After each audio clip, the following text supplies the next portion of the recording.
ಓಂ ಶಾಂತಿ. ಇಂದಿನ ದಿನಾಂಕ 8/12/2025. ಬಾಪ್ ದಾದ ಮಧುಬನ. ಮಧುರ ಮಕ್ಕಳೇ, ಎಲ್ಲಿಯವರೆಗೆ ಜೀವಿಸಿರಬೇಕಾಗಿದೆಯೋ ಅಲ್ಲಿಯವರೆಗೆ ತಂದೆಯನ್ನು ನೆನಪು ಮಾಡಬೇಕಾಗಿದೆ. ನೆನಪಿನಿಂದಲೇ ಆಯಸ್ಸು ವೃದ್ಧಿಯಾಗುವುದು. ವಿದ್ಯೆಯ ಸಾರವೇ ಆಗಿದೆ ನೆನಪು. ಪ್ರಶ್ನೆ: ನೀವು ಮಕ್ಕಳ ಅತೀಂದ್ರಿಯ ಸುಖದ ಗಾಯನವಿದೆ ಏಕೆ? ಉತ್ತರ: ಏಕೆಂದರೆ ನೀವು ಸದಾ ತಂದೆಯ ನೆನಪಿನಲ್ಲಿ ಖುಷಿಯನ್ನಾಚರಿಸುತ್ತೀರಿ. ಈಗ ನಿಮಗೆ ಸದಾ ಕ್ರಿಸ್ಮಸ್ ಆಗಿದೆ. ನಿಮಗೆ ಭಗವಂತನು ಓದಿಸುತ್ತಾರೆ, ಇದಕ್ಕಿಂತ ಹೆಚ್ಚಿನ ಖುಷಿಯು ಮತ್ಯಾವುದಿದೆ? ಇದು ನಿತ್ಯದ ಖುಷಿಯಾಗಿದೆ. ಆದ್ದರಿಂದ ನಿಮ್ಮದೇ ಅತೀಂದ್ರಿಯ ಸುಖದ ಗಾಯನವಿದೆ. ಗೀತೆ: ನಯನಹೀನನಿಗೆ ದಾರಿ ತೋರಿಸು. ಪ್ರಭು ಓಂ ಶಾಂತಿ. ಜ್ಞಾನದ ಮೂರನೆಯ ನೇತ್ರವನ್ನು ಕೊಡುವಂತಹ ಆತ್ಮಿಕ ತಂದೆಯು ಆತ್ಮಿಕ ಮಕ್ಕಳಿಗೆ ತಿಳಿಸುತ್ತಾರೆ. ಜ್ಞಾನದ ಮೂರನೆಯ ನೇತ್ರವನ್ನು ತಂದೆಯ ವಿನಃ ಮತ್ಯಾರೂ ಕೊಡಲು ಸಾಧ್ಯವಿಲ್ಲ ಅಂದಾಗ ಈಗ ಮಕ್ಕಳಿಗೆ ಜ್ಞಾನದ ನೇತ್ರ ಸಿಕ್ಕಿದೆ. ತಂದೆಯು ತಿಳಿಸಿದ್ದಾರೆ, ಭಕ್ತಿ ಮಾರ್ಗವೇ ಅಂಧಕಾರದ ಮಾರ್ಗವಾಗಿದೆ. ಹೇಗೆ ರಾತ್ರಿಯಲ್ಲಿ ಬೆಳಕು ಇಲ್ಲವೆಂದರೆ ಮನುಷ್ಯರು ಹುಡುಕಾಡುತ್ತಾರೆ, ಗಾಯನವೂ ಇದೆ. ಬ್ರಹ್ಮನ ರಾತ್ರಿ ಮತ್ತು ಬ್ರಹ್ಮನ ಹಗಲು. ಸತ್ಯಯುಗದಲ್ಲಿ ನಮಗೆ ಮಾರ್ಗವನ್ನು ತಿಳಿಸಿ ಎಂಬ ಮಾತನ್ನು ಹೇಳುವುದಿಲ್ಲ, ಏಕೆಂದರೆ ಈಗ ನಿಮಗೆ ಮಾರ್ಗವು ಸಿಗುತ್ತಿದೆ. ತಂದೆಯು ಬಂದು ಮುಕ್ತಿಧಾಮ, ಜೀವನ್ ಮುಕ್ತಿಧಾಮದ ಮಾರ್ಗವನ್ನು ತಿಳಿಸುತ್ತಿದ್ದಾರೆ. ನೀವೀಗ ಪುರುಷಾರ್ಥ ಮಾಡುತ್ತಿದ್ದೀರಿ. ನಿಮಗೆ ತಿಳಿದಿದೆ, ಇನ್ನೂ ಸ್ವಲ್ಪವೇ ಸಮಯವಿದೆ. ಪ್ರಪಂಚವು ಬದಲಾಗಲಿದೆ. ಪ್ರಪಂಚವು ಬದಲಾಗುವುದೆಂದು ಗೀತೆಯೂ ಮಾಡಲ್ಪಟ್ಟಿದೆ. ಆದರೆ ಮನುಷ್ಯರು ಪ್ರಪಂಚವು ಯಾವಾಗ ಬದಲಾಗುವುದು, ಹೇಗೆ ಬದಲಾಗುವುದು, ಯಾರು ಬದಲಾವಣೆ ಮಾಡುತ್ತಾರೆ ಎಂಬುದನ್ನು ತಿಳಿದುಕೊಂಡಿಲ್ಲ. ಏಕೆಂದರೆ ಜ್ಞಾನದ ಮೂರನೇ ನೇತ್ರವಂತೂ ಇಲ್ಲ. ಈಗ ನೀವು ಮಕ್ಕಳಿಗೆ ಮೂರನೆಯ ನೇತ್ರವೂ ಸಿಕ್ಕಿದೆ. ಇದರಿಂದ ನೀವು ಸೃಷ್ಟಿ ಚಕ್ರದ ಆದಿ ಮಧ್ಯ ಅಂತ್ಯವನ್ನು ತಿಳಿದುಕೊಂಡಿದ್ದೀರಿ ಮತ್ತು ಇದೇ ನಿಮ್ಮ ಬುದ್ಧಿಯಲ್ಲಿ ಜ್ಞಾನದ ಸ್ಯಾಕ್ರಿನ್ ಆಗಿದೆ. ಹೇಗೆ ಸ್ವಲ್ಪವೇ ಸ್ಯಾಕ್ರಿನ್ ಬಹಳ ಮಧುರವಾಗಿರುತ್ತದೆಯೋ ಹಾಗೆಯೇ ಈ ಜ್ಞಾನದ ಎರಡು ಶಬ್ದಗಳು ಮನ್ಮನಾಭವ ಇದೇ ಎಲ್ಲದಕ್ಕಿಂತ ಮಧುರ ವಸ್ತುವಾಗಿದೆ. ಕೇವಲ ತಂದೆಯನ್ನು ನೆನಪು ಮಾಡಿ. ತಂದೆಯು ಬರುತ್ತಾರೆ ಮತ್ತು ಬಂದು ಮಾರ್ಗವನ್ನು ತಿಳಿಸುತ್ತಾರೆ. ಎಲ್ಲಿಯ ಮಾರ್ಗವನ್ನು ತಿಳಿಸುತ್ತಾರೆ? ಶಾಂತಿಧಾಮ ಮತ್ತು ಸುಖಧಾಮದ ಮಾರ್ಗ. ಆದ್ದರಿಂದ ಮಕ್ಕಳಿಗೆ ಖುಷಿಯಾಗುತ್ತದೆ. ಯಾವಾಗ ಖುಷಿಯನ್ನು ಆಚರಿಸಲಾಗುತ್ತದೆ ಎಂಬುದು ಪ್ರಪಂಚದವರಿಗೆ ತಿಳಿದಿಲ್ಲ. ಹೊಸ ಪ್ರಪಂಚದಲ್ಲಿಯೇ ಖುಷಿಯನ್ನು ಆಚರಿಸಲಾಗುತ್ತದೆ ಎಲ್ಲವೇ. ಇದಂತೂ ಸಾಮಾನ್ಯ ಮಾತಾಗಿದೆ. ಹಳೆಯ ಪ್ರಪಂಚದಲ್ಲಿ ಖುಷಿ ಎಲ್ಲಿಂದ ಬರುವುದು? ಹಳೆಯ ಪ್ರಪಂಚದಲ್ಲಿ ಮನುಷ್ಯರು ತ್ರಾಹಿ ತ್ರಾಹಿ ಎನ್ನುತ್ತಿದ್ದಾರೆ, ಏಕೆಂದರೆ ತಮೋಪ್ರಧಾನರಾಗಿದ್ದಾರೆ. ತಮೋಪ್ರಧಾನ ಪ್ರಪಂಚದಲ್ಲಿ ಖುಷಿ ಎಲ್ಲಿಂದ ಬರುವುದು?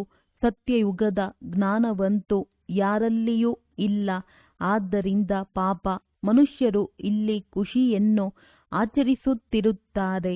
ಕ್ರಿಸ್ಮಸ್ನ ಖುಷಿಯನ್ನು ಎಷ್ಟೊಂದು ಆಚರಿಸುತ್ತಾರೆ. ಆದರೆ ತಂದೆಯು ತಿಳಿಸುತ್ತಾರೆ, ಒಂದು ವೇಳೆ ಖುಷಿಯ ಮಾತನ್ನು ಕೇಳಬೇಕೆಂದರೆ ಗೋಪಿಕೆಯರಿಂದ, ನನ್ನ ಮಕ್ಕಳಿಂದ ಕೇಳಿರಿ. ಏಕೆಂದರೆ ತಂದೆಯು ಬಹಳ ಸಹಜ ಮಾರ್ಗವನ್ನು ತಿಳಿಸುತ್ತಿದ್ದಾರೆ. ಗೃಹಸ್ಥ ವ್ಯವಹಾರದಲ್ಲಿರುತ್ತಾ ತಮ್ಮ ಉದ್ಯೋಗ ವ್ಯವಹಾರಗಳ ಕರ್ತವ್ಯ ಮಾಡುತ್ತಾ ಕಮಲ ಪುಷ್ಪದ ಸಮಾನ ಇರಿ ಮತ್ತು ನನ್ನನ್ನು ನೆನಪು ಮಾಡಿ. ಹೇಗೆ ಪ್ರಿಯತಮ ಪ್ರಿಯತಮೆಯರು ಉದ್ಯೋಗ ವ್ಯವಹಾರಗಳನ್ನು ಮಾಡುತ್ತಲೂ ನೆನಪು ಮಾಡುತ್ತಾ ಇರುತ್ತಾರೆ, ಅವರಿಗೆ ಸಾಕ್ಷಾತ್ಕಾರವೂ ಆಗುತ್ತದೆ. ಹೇಗೆ ಲೈಲಾ, ಮಜ್ನು, ಹೀರಾ, ರಾಂಜಾ ಮೊದಲಾದವರಿದ್ದಾರೆ, ಅವರು ವಿಕಾರಕ್ಕಾಗಿ ಪ್ರೀತಿಸುವುದಿಲ್ಲ, ಅವರ ಪ್ರೀತಿಯ ಗಾಯನವಿದೆ. ಅವರಲ್ಲಿ ಒಬ್ಬರು ಇನ್ನೊಬ್ಬರನ್ನು ಪ್ರೀತಿಸುತ್ತಾರೆ. ಆದರೆ ಇಲ್ಲಿ ಆ ಮಾತಿಲ್ಲ. ಇಲ್ಲಂತೂ ನೀವು ಜನ್ಮ ಜನ್ಮಾಂತರದಿಂದ ಆ ಪ್ರಿಯತಮನಿಗೆ ಪ್ರಿಯತಮೆಯರಾಗಿದ್ದೀರಿ. ಆ ಪ್ರಿಯತಮನೇ ತಾನಾಗಿ ಬರಲಿಲ್ಲ, ನೀವು ಅವರನ್ನು ಇಲ್ಲಿ ಬರುವುದಕ್ಕಾಗಿ ಕರೆಯುತ್ತೀರಿ. ಏ ಭಗವಂತ, ನಯನಹೀನನಿಗೆ ಬಂದು ಮಾರ್ಗ ತೋರಿಸು ಎಂದು ಅರ್ಧಕಲ್ಪದಿಂದ ಕರೆದಿದ್ದೀರಿ. ಯಾವಾಗ ದುಃಖವು ಹೆಚ್ಚಾಗುವುದೋ ಆಗ ಹೆಚ್ಚು ಕರೆಯುತ್ತಾರೆ. ಹೆಚ್ಚಿನ ದುಃಖದಲ್ಲಿ ಹೆಚ್ಚು ಸ್ಮರಣೆ ಮಾಡುವವರೂ ಇರುತ್ತಾರೆ. ನೋಡಿ, ಈಗ ಎಷ್ಟೊಂದು ನೆನಪು ಮಾಡುವವರು ಅನೇಕರಿದ್ದಾರೆ. ಗಾಯನವೂ ಇದೆಯಲ್ಲವೇ? ದುಃಖದಲ್ಲಿ ಎಲ್ಲರೂ ಸ್ಮರಣೆ ಮಾಡುವರು, ಸುಖದಲ್ಲಿ ಯಾರೂ ಮಾಡುವುದಿಲ್ಲ. ಎಷ್ಟು ತಡವಾಗುತ್ತಾ ಹೋಗುವುದೋ ಅಷ್ಟು ಇನ್ನೂ ಹೆಚ್ಚು ತಮೋಪ್ರಧಾನರಾಗುತ್ತಾ ಹೋಗುವರು. ಅಂದಾಗ ನೀವು ಏರುತ್ತಿದ್ದೀರಿ, ಅವರು ಇನ್ನೂ ಇಳಿಯುತ್ತಿದ್ದಾರೆ. ಏಕೆಂದರೆ ಎಲ್ಲಿಯವರೆಗೆ ವಿನಾಶವಾಗುವುದಿಲ್ಲವೋ ಅಲ್ಲಿಯವರೆಗೆ ತಮೋಪ್ರಧಾನತೆಯು ವೃದ್ಧಿಯಾಗುತ್ತಾ ಇರುತ್ತದೆ. ದಿನ ಪ್ರತಿದಿನ ಮಾಯೆಯೂ ಸಹ ತಮೋಪ್ರಧಾನತೆಯು ವೃದ್ಧಿಯನ್ನು ಹೊಂದುತ್ತಾ ಹೋಗುತ್ತದೆ. ಈ ಸಮಯದಲ್ಲಿ ತಂದೆಯು ಸರ್ವಶಕ್ತಿವಂತನಾಗಿದ್ದಾರೆ ಮತ್ತು ಮಾಯೆಯೂ ಸಹ ಈ ಸಮಯದಲ್ಲಿ ಸರ್ವಶಕ್ತಿವಂತನಾಗಿದೆ. ಅದು ಶಕ್ತಿಶಾಲಿಯಾಗಿದೆ. ನೀವು ಮಕ್ಕಳು ಈ ಸಮಯದಲ್ಲಿ ಬ್ರಹ್ಮಮುಖ ವಂಶಾವಳಿ ಬ್ರಾಹ್ಮಣ ಕುಲಭೂಷಣರಾಗಿದ್ದೀರಿ. ನಿಮ್ಮದ್ದು ಸರ್ವೋತ್ತಮ ಕುಲವಾಗಿದೆ. ಇದಕ್ಕೆ ಶ್ರೇಷ್ಠಾತಿ ಶ್ರೇಷ್ಠ ಕುಲವೆಂದು ಕರೆಯಲಾಗುತ್ತದೆ. ಈ ಸಮಯದಲ್ಲಿ ಈ ನಿಮ್ಮ ಜೀವನವು ಅಮೂಲ್ಯವಾಗಿದೆ. ಆದ್ದರಿಂದ ಈ ಜೀವನದ ಸಂಭಾಲನೆಯನ್ನೇ ಮಾಡಬೇಕು. ಏಕೆಂದರೆ ಪಂಚವಿಕಾರಗಳ ಕಾರಣ ಶರೀರದ ಆಯಸ್ಸು ಸಹ ಕಡಿಮೆಯಾಗುತ್ತಾ ಹೋಗುತ್ತದೆ ಎಲ್ಲವೇ? ಆದ್ದರಿಂದ ತಂದೆಯು ತಿಳಿಸುತ್ತಾರೆ, ಈ ಸಮಯದಲ್ಲಿ ಪಂಚವಿಕಾರಗಳನ್ನು ಬಿಟ್ಟು ಯೋಗದಲ್ಲಿರಿ. ಆಗ ಆಯಸ್ಸು ಹೆಚ್ಚುತ್ತಾ ಇರುವುದು.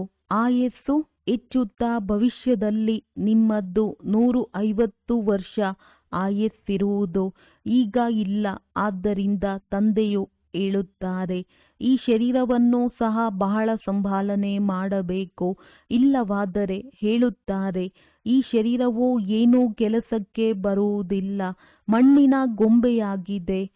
ಈಗ ನೀವು ಮಕ್ಕಳಿಗೆ ತಿಳುವಳಿಕೆ ಸಿಗುತ್ತಿದೆ. ಜೀವಿಸಿರುವವರೆಗೂ ತಂದೆಯನ್ನು ನೆನಪು ಮಾಡಬೇಕಾಗಿದೆ. ಆತ್ಮವು ತಂದೆಯನ್ನು ನೆನಪು ಮಾಡುತ್ತದೆ. ಏಕೆ? ಆಸ್ತಿಗಾಗಿ.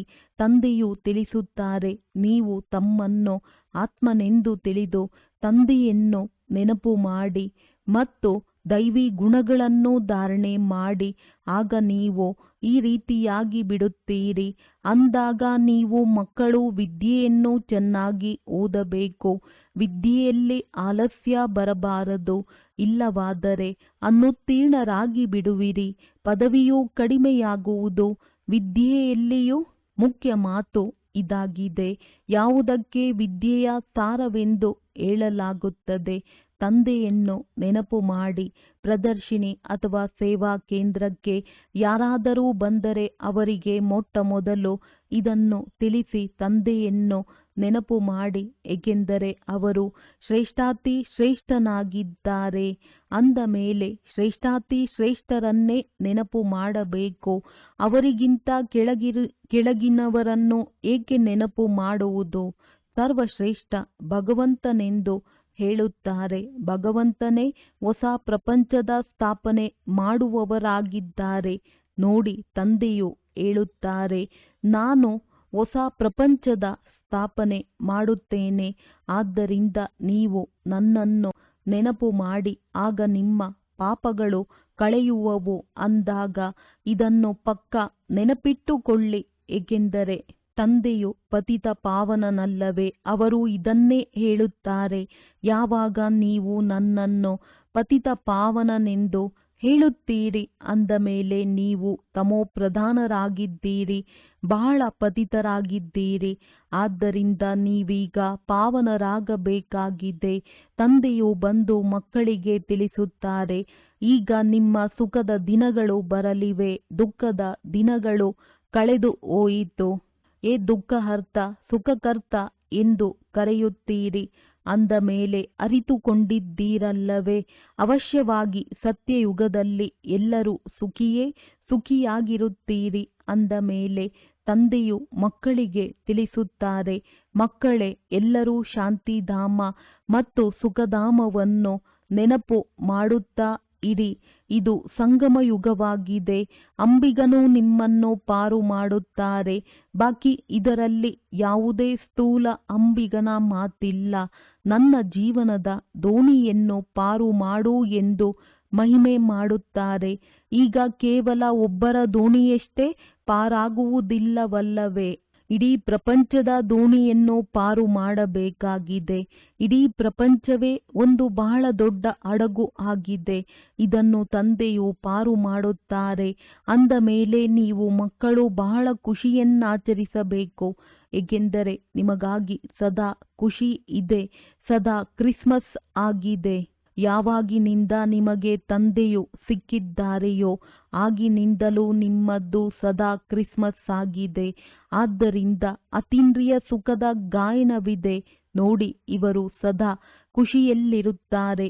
ಹೇಗೆ? ಅರೆ, ಬೇಹದ್ದಿನ ತಂದೆಯು ಸಿಕ್ಕಿದ್ದಾರೆ. ಅವರು ನಮಗೆ ಓದಿಸುತ್ತಿದ್ದಾರೆ ಅಂದ ಮೇಲೆ ಇದು ನಿತ್ಯದ ಖುಷಿಯಾಗಿರಬೇಕಲ್ಲವೇ? ಬೇಹದ್ದಿನ ತಂದೆಯು ಓದಿಸುತ್ತಿದ್ದಾರೆ. ವಾವ್! ಇದನ್ನು ಯಾರಾದರೂ ಎಂದಾದರೂ ಕೇಳಿದ್ದೀರಾ?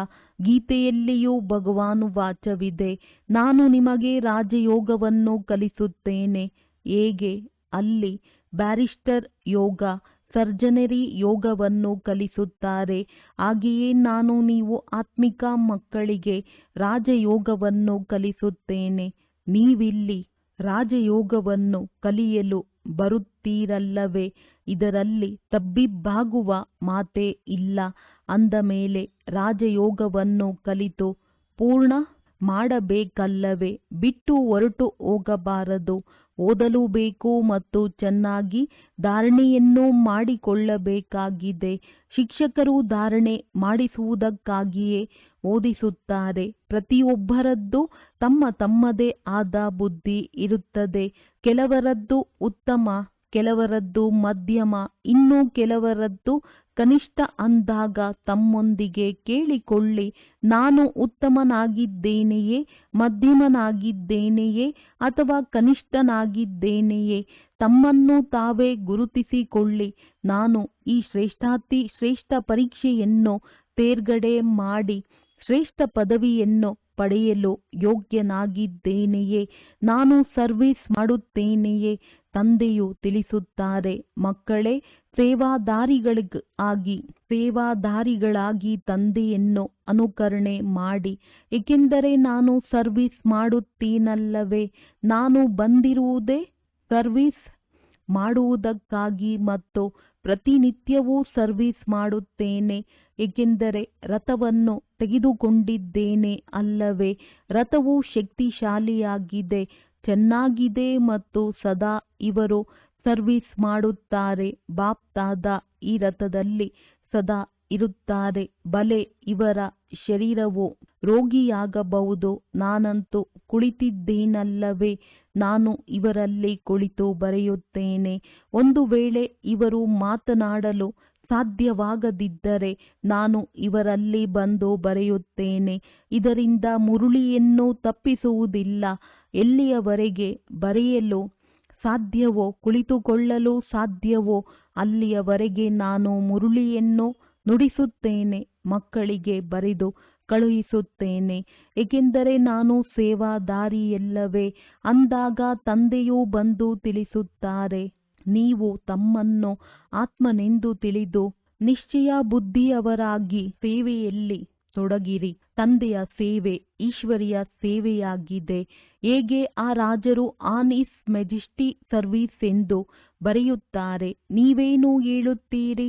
ಇದು ಮೆಜೆಸ್ಟಿಕ್ಗಿಂತಲೂ ಉತ್ತಮ ಸೇವೆಯಾಗಿದೆ. ಏಕೆಂದರೆ ತಂದೆಯು ಮೆಜೆಸ್ಟಿ ಮಹಾರಾಜ ಎನ್ನಾಗಿ ಮಾಡುತ್ತಾರೆ. ಇದನ್ನು ಸಹ ನೀವು ತಿಳಿದುಕೊಳ್ಳುತ್ತೀರಿ. ಅವಶ್ಯವಾಗಿ ನಾವು ವಿಶ್ವದ ಮಾಲೀಕರಾಗುತ್ತೇವೆ. ನೀವು ಮಕ್ಕಳಲ್ಲಿ ಯಾರು ಚೆನ್ನಾಗಿ ಪುರುಷಾರ್ಥ ಮಾಡುವರೋ ಅವರಿಗೆ ಮಹಾವೀರರೆಂದು ಹೇಳಲಾಗುತ್ತದೆ. ಅಂದಾಗ ಇದನ್ನು ಪರಿಶೀಲನೆ ಮಾಡಿಕೊಳ್ಳಬೇಕಾಗಿದೆ. ಯಾರು ಮಹಾವೀರರಾಗಿದ್ದಾರೆ, ತಂದೆಯ ಆದೇಶದಂತೆ ನಡೆಯುತ್ತಾರೆ. ತಂದೆಯು ತಿಳಿಸುತ್ತಾರೆ, ಮಕ್ಕಳೇ, ತಮ್ಮನ್ನು ಆತ್ಮನೆಂದು ತಿಳಿಯಿರಿ. ಸಹೋದರ ದೃಷ್ಟಿಯಿಂದ ನೋಡಿ.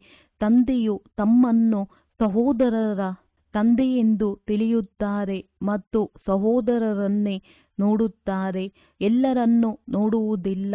ಇದು ಜ್ಞಾನವಾಗಿದೆ. ಶರೀರವಿಲ್ಲದೆ ಯಾರೂ ಕೇಳಲು ಸಾಧ್ಯವಿಲ್ಲ, ಮಾತನಾಡಲು ಸಾಧ್ಯವಿಲ್ಲ. ನಿಮಗೆ ತಿಳಿದಿದೆ, ನಾನೂ ಸಹ ಈ ಶರೀರದಲ್ಲಿ ಬಂದಿದ್ದೇನೆ. ಈ ಶರೀರದ ಆಧಾರವನ್ನು ತೆಗೆದುಕೊಂಡಿದ್ದೇನೆ. ಶರೀರವಂತೂ ಎಲ್ಲರಿಗೂ ಇದೆ. ಆತ್ಮವು ಇಲ್ಲಿ ಶರೀರದ ಜೊತೆಯಲ್ಲಿಯೇ ಓದುತ್ತಿದೆ. ಅಂದಾಗ ಈಗ ಆತ್ಮಗಳು ತಿಳಿದುಕೊಳ್ಳಬೇಕು, ತಂದೆಯು ನಮಗೆ ಓದಿಸುತ್ತಿದ್ದಾರೆ. ತಂದೆಯು ಎಲ್ಲಿ ಕುಳಿತಿದ್ದಾರೆ? ಅಕಾಲ ಸಿಂಹಾಸನದಲ್ಲಿ. ಪ್ರತಿಯೊಂದು ಆತ್ಮವು ಅಕಾಲ ಮೂರ್ತಿಯಾಗಿದೆ. ಅದೆಂದೂ ವಿನಾಶವಾಗುವುದಿಲ್ಲ. ಅದು ನೀರಿನಲ್ಲಿ ಮುಳುಗುವುದಾಗಲಿ, ಬೆಂಕಿಯಲ್ಲಿ ಸುಡುವುದಾಗಲಿ, ಆಯುಧಗಳಿಂದ ಕತ್ತರಿಸುವುದಕ್ಕಾಗಲಿ ಆಗುವುದಿಲ್ಲ, ಅಥವಾ ಚಿಕ್ಕ ದೊಡ್ಡ ಗಾತ್ರದಲ್ಲಿರುವುದಿಲ್ಲ. ಶರೀರವು ಚಿಕ್ಕದ್ದು ದೊಡ್ಡದಿರುತ್ತದೆ. ಅಂದಾಗ ಪ್ರಪಂಚದಲ್ಲಿ ಯಾರೆಲ್ಲ ಮನುಷ್ಯ ಮಾತ್ರರಿದ್ದಾರೆಯೋ ಅವರಲ್ಲಿ ಯಾವ ಆತ್ಮಗಳಿವೆಯೋ ಅವರ ಸಿಂಹಾಸನವು ಈ ಭ್ರುಕುಟಿಯಾಗಿದೆ. ಶರೀರವು ಭಿನ್ನ ಭಿನ್ನವಾಗಿದೆ.